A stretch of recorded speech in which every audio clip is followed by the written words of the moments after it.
ஜனவரி 3 சனிக்கிழமை. ரட்சிப்பு என்னும் ஆசீர்வாதம்.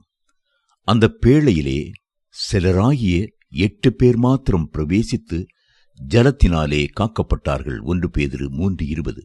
கர்த்தர் நோவாவுக்கு கொடுத்த ஒரு பெரிய ஆசீர்வாதம் அவரது முழு குடும்பத்திற்கும் கொடுத்த ரட்சிப்பு ஆகும். 8 பேர் மாத்திரம் காக்கப்பட்டார்கள் என்று தமிழ் வேதாகமம் சொல்லுகிறது. ஆனால் மற்ற மொழிபெயர்ப்புகள் 8 பேர் மாத்திரம் ரட்சிக்கப்பட்டார்கள் என்று குறிப்பிடுகின்றன. நோவா செய்த பேழை அவருக்கும் அவரது குடும்பத்தாருக்கும் பாதுகாப்பையும் ரட்சிப்பையும் கொண்டு வந்தது. வேதம் சொல்லுகிறது, விசுவாசத்தினாலே நோவா தற்காலத்திலே காணாதவைகளை குறித்து தேவ எச்சரிப்பு பெற்று பயபக்தி உள்ளவனாகி தன் குடும்பத்தை ரட்சிப்பதற்கு பேழையை உண்டு பண்ணினான்.